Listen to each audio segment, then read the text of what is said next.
Vamos lá. Marcelo, queria que você falasse um pouquinho como que começou, da onde vem a MGA.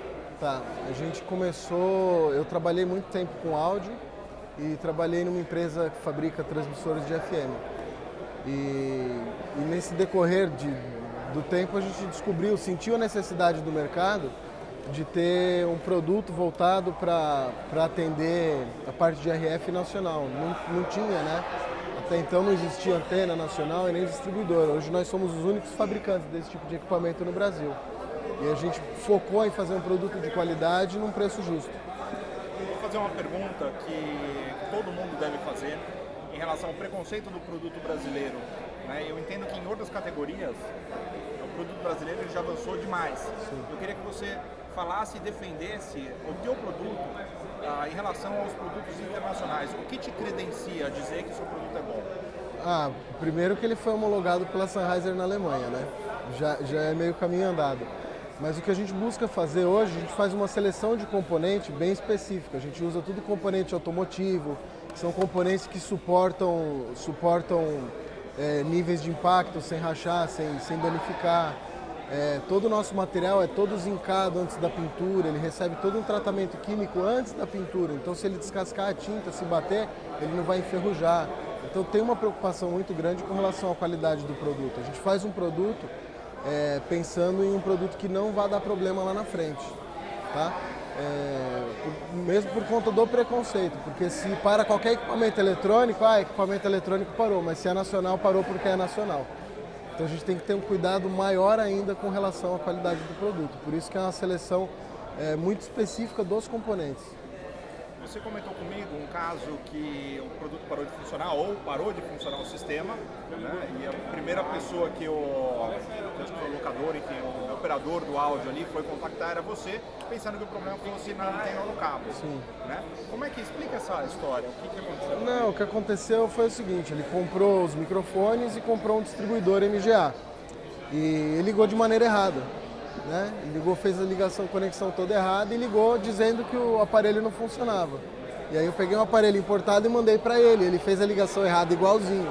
E aí ele viu que não estava funcionando. Então o problema de ter um produto nacional é que o cliente, antes de verificar o que ele conectou, ele já condena por ser nacional. E acontece bastante. Como que você sente agora a evolução da marca MGA e da confiabilidade? Graças a Deus a gente tem bastante amigo que apoia. E as pessoas estão confiando muito mais na marca, a gente está com uma credibilidade boa. Parte disso é apoio de colegas e parte disso é o produto realmente funciona. Ele não dá problema e se der problema também, o nosso pós-venda é muito ágil, né? Eu recebo equipamento, conserto e devolvo no mesmo dia, se tiver em tempo hábil de colocar no correio, no mesmo dia a gente coloca. Como que foi a tratativa com a Sennheiser para ter um produto homologado por eles? E explica essa história do começo até agora. Tá, a história do começo, eles têm um aparelho da série 6000 que é portátil e eles queriam um aparelho de rack para encaixar esse receptor. E a gente fez um protótipo de um aparelhinho, que a ideia era vender para as empresas que fazem locação ou para as bandas que viajam com EK6042. E o dia que eu entreguei esse equipamento lá na Sennheiser, coincidentemente estava praticamente toda a Sennheiser da América Latina no escritório deles. E aí um dos representantes que foi o da Sennheiser México, ele viu o aparelho e falou, poxa, eu tenho que fazer um aparelho desse aí para 3 receptores. Nós fizemos um receptor para 3 aparelhos a pedido da Sennheiser México, que ele precisava colocar na Televisa. E aí fizemos o protótipo, ele comprou o protótipo, testou, encomendou, já entregamos, tem aparelho hoje desse lá na Televisa. E nesse meio tempo o Daniel levou lá para a Alemanha, eles homologaram, deram ok no aparelho e a gente está comercializando hoje. Dentro do Brasil agora, quem são os seus principais clientes? Vamos falar dos famosos, assim. Quem que você... Famosos, eu tenho um problema grande que eu vendo muito para loja, vendo para vários terceiros e eles vendem para os consumidores eu não fico sabendo muito, mas eu sei assim, hoje o Fábio Júnior viaja com equipamento nosso, o Alexandre Pires viaja com equipamento nosso, dupla de sertanejo tem uma porção delas, assim, tem um monte de empresas que que alugam o backline, né? A maioria das bandas viaja com backline. Tem a Street do Rock Fausto aqui, viaja com uma porção de artista. O Rock Fausto, parte de gerenciamento, ele usa todo o MGA hoje. Tem a Backstage, que é do Batata e do Paulo, viaja com equipamento nosso, eles atendem uma porção de artistas, inclusive o Fábio Júnior é um deles. Então tem uma imensidão de artistas viajando com equipamento nosso hoje. Quais são os 5 principais equipamentos da MGA hoje? Tá, hoje o nosso carro-chefe é a antena para microfone, que é essa daqui. Uma antena para microfone sem fio. Esse aqui é uma antena direcional, uma antena log periódica com 6 dB e meio de ganho. A gente tem os distribuidores de microfone. Esse aqui é um distribuidor de 4 canais para 4 microfones. Então entrou com as 2 antenas A e B, enviou sinal para os 4 microfones e tem uma cascata. Essa cascata é para eu ligar um outro distribuidor, que é essa porta, a quinta porta. Se eu não tiver um outro distribuidor ou um outro rack para ligar, eu posso ligar um quinto microfone nele. E além da distribuição de energia de RF, ele distribui energia também. Com esse cabinho aqui a gente consegue, com 2 cabinhos desse, você alimenta até 4 receptores. Então num ponto único de energia você liga os 4 receptores desse aparelho. Então hoje ele é o nosso carro-chefe. A gente lançou ele no comecinho do ano passado e já tem quase 160 aparelhos vendidos. Como é a tua política de venda? Vamos entrar um pouco nisso. Cada vez mais as empresas elas trabalham com um sistema híbrido. Então, ou seja, vende para o distribuidor ou para o lojista e vende direto. Como é que é a sua política e de que forma você não cria problema?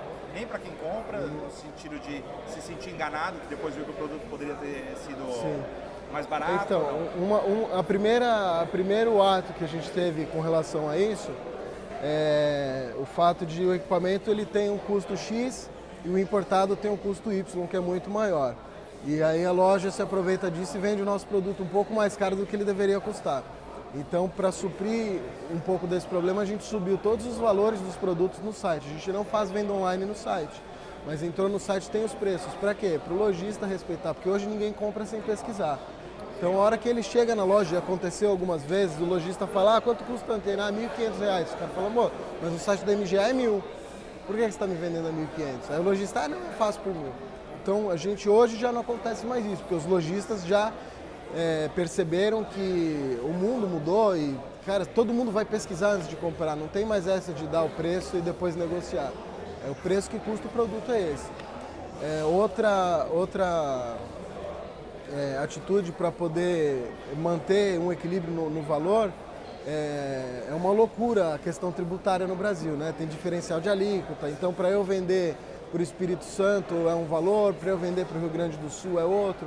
E os importadores, eles te dão o preço do produto e a loja compra o produto mais a substituição tributária. Então, cada estado paga um valor diferente no produto quando compra. O nosso produto não, eu já dou o preço com a substituição. Então, o Espírito Santo vai pagar exatamente o mesmo preço que Brasília paga e que o Rio Grande do Sul paga, já com todos os tributos. E quem absorve essa diferença sou eu lá na empresa. A intenção disso não é lucrar mais em um e menos em outro. A intenção disso é conseguir estabelecer o preço do produto. Como você vai comprar um iPhone hoje, você vai entrar na Fast Shop, você vai entrar na Apple Store ou na Casas Bahia, ele custa o mesmo preço, em qualquer lugar do Brasil. Você vai ter uma diferença pequena de preço. Se for parcelado custa X, se for à vista custa Y em qualquer um dos lugares. E essa é a nossa ideia, fazer com que o nosso produto chegue ao mesmo preço para todo mundo. Você tem algum lançamento desse ano? Esse ano a gente não lançou nenhum, lançou esse combinador de 8. Esse combinador aqui para 8 in-ears, a gente fez a pedido da Sennheiser do Brasil também, para poder vender junto com a linha Pro deles, porque o combinador deles chega aqui no Brasil muito caro, né? E aí esse aparelho aqui viabiliza a venda da linha Pro de in-ear deles. O brasileiro hoje costuma usar a linha de consumo deles como profissional. Então, para ajudar a inserir a linha Pro no uso profissional, a gente fez esse combinador aqui. E a gente conseguiu chegar num custo bacana e esse aparelho também foi homologado lá por eles e a gente está autorizado a vender com os produtos Sennheiser. Entendi. Não, bacana. Você gostaria de colocar alguma coisa a mais, Marcelo? Algo que a gente possa explorar dentro dessa matéria? É assim, você comentou também em relação aos cabos. O motivo de vocês terem começado a vender cabos. A gente começou a vender cabo porque lá no comecinho de 2012 a gente vendia antena e o cliente ligava e falava, não está funcionando. Parte do preconceito, né? É nacional. E aí eu ia lá e o problema estava no cabo, a gente resolveu fazer cabo. E no meio do percurso a gente sentiu uma demanda grande e uma deficiência de cabo no Brasil. Né? A gente não tinha cabo de qualidade bom. Os cabos coaxiais eles são mais duros, né, geralmente. E aí a gente trabalhando, começou a vender muito cabo, a gente resolveu desenvolver um cabo com a maior flexibilidade. E a gente conseguiu desenvolver esse cabo aqui para uso no mercado nacional. Então, além dele ser um cabo muito flexível, ele é um cabo que suporta a torção. Se eu fizer isso aqui num cabo coaxial comum, ele vai danificar. Esse cabo suporta um nível de torção maior. Porque às vezes você está puxando ele enrosca e torce um pouco. E a gente faz uma proteção no conector também aqui. Então a gente é a única empresa hoje que dá garantia no conector do cabo, ninguém dá. Nem no cabo nem na antena. Se quebrar um conector da antena hoje está coberto pela garantia. A gente dá garantia de 1 ano contra defeito ou contra acidente. Se quebrar por mau uso ou por acidente, está coberto pela garantia de 1 ano. Tanto no cabo quanto nos conectores. Muito bom. Foi. Beleza?